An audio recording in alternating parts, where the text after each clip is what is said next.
Ba't umiiyak si inay? Time of death, 11:23 a.m. Gusto ko na umuwi. Teka, inay! Bakit ka alis? Huwag mo iiwan sa itay! Dala ko na yung gamot, oh!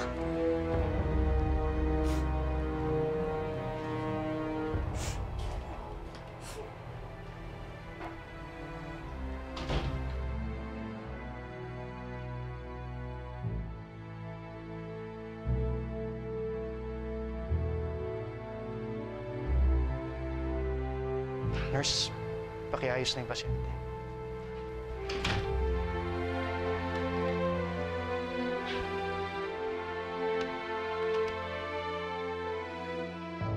Itay, anong nangyari sa'yo, Itay?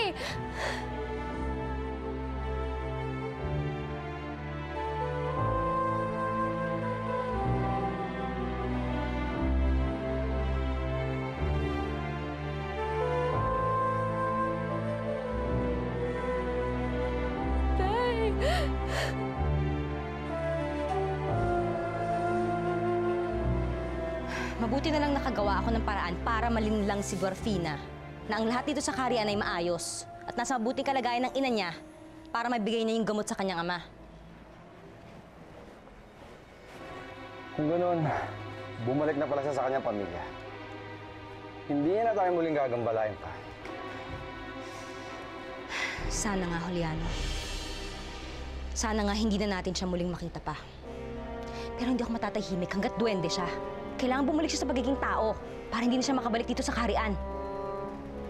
Hindi ba't si Gwendina ang may kagagawan kung bakit bumalik siya sa pagiging maliit? Kung ganon, si Gwendina ang kailangan natin. Itay! Dala ko na yung gamot na magpapagaling sa'yo!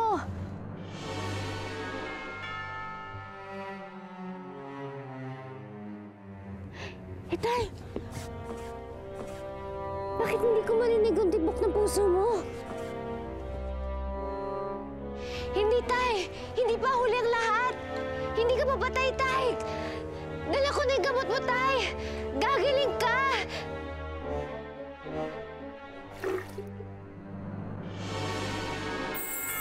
Gumising ka, Tay! Hindi pa huli ang lahat, Tay! Gumising ka! Tay?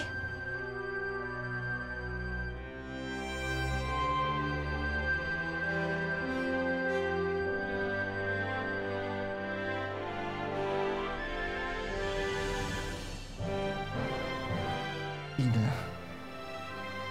Itay, magaling ka na.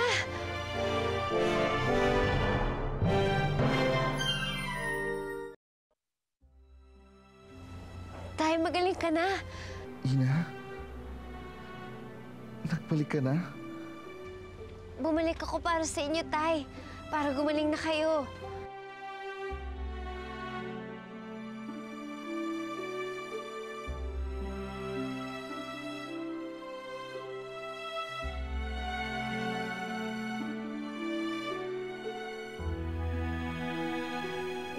Salamat. Salamat. Wala akong ibang gusto kundi makita kayo na nasa mabuting kalagayan ni Tay. Kaya nagbalik ka bilang Fina? Alam niyo po yun? Hindi lang naman ako makapagsalita eh. Pero alam ko ang lahat ng nangyayari sa paligid ko. At alam ko ang pagdurusang pinagdaanan mo. Sobrang tuwa ko nung bumalik ka, anak. Ang pinagtataka ko lang kung bakit noon ay malaki ka at ngayon ay maliit.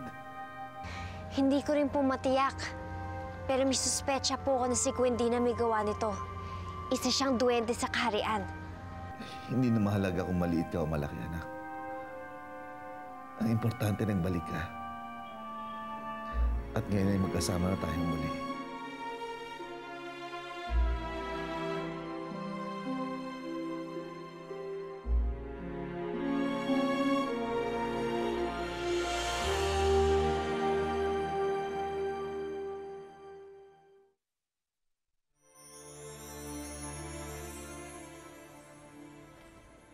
Gwendina, Hindi ka ba talaga babangon dyan?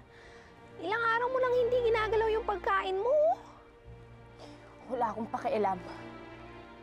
Pero Gwendina, baka naman magkasakit ka niyan. Mabuti nga ako magkasakit na lang ako eh. Mabuti pa mamatay na lang ako. Para makita ni Nainang at Itang ginagawa nila sa akin. Gwendina, tama naman sila eh. Dapat nga kalimutan mo na yan si Elvin eh. Lalo na ngayon na kilala na siya bilang kaaway at saka traidor sa kaharian natin. Pero mahal ko siya. Mahal ko si Elvin, Camila. Mas mabuti pang mamatay na lang ako kaysa hindi ko siya makasama sa buhay ko.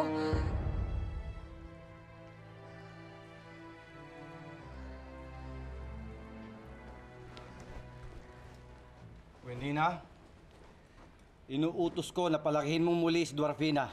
Ngayon din. At bakit ko naman gagawin yun? Hindi ka na ba talaga nag-iisip, Gwendina? Ngayong maliit na uli si Dwarfina at nasa mundo ng mga tao si Elvin, maaari silang magkaroon ng pagkakataon na magkasama at bumalik dito sa kaharian. Pero kung magiging tao siya, hindi na siya makakabalik dito. Lalo pat ngayon kasama na niya ang tunay niyang pamilya. Huwag mong hayaan ang tampo mo maging dahilan para makabalik sa kaharian ang kaaway mo. Sige. Gagawin ko ang sinabi niya. Kailangan natin puntahan ng nanay mo. Ang malaman niyang bumalik ka na. Kapag nakita na nila na magaling na kayo, sigurado hindi na sila magagalit sa akin. Ina, hindi galit sa'yo ang nanay mo. At wala kang kasalanan sa nangyari sa akin. Kaya huwag mong sisisihin ang sarili mo. Oh, tayo na. Halika, titago muna kita sa bulsa ko para walang makakita sa'yo.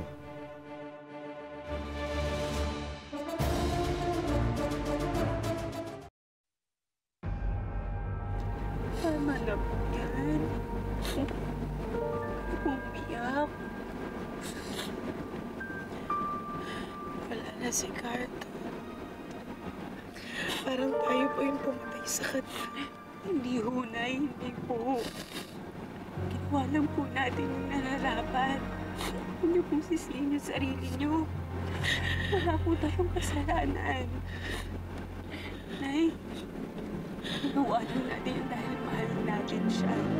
Oo, pero dati, kahit hindi siya nakakapagsalita, kahit na hindi siya masyado nakakagalaw, nakakasama natin siya.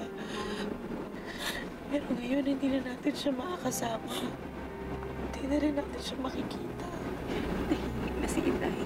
Makakapagpahinga na po siya. Parang hindi tamang iniwan ko siya doon. Bumalik na lang kaya tayo. Mas mahihirapan lang po yung loob niyo pag bumalik tayo doon. Si Lola Celia na lang po bahala kay Itay.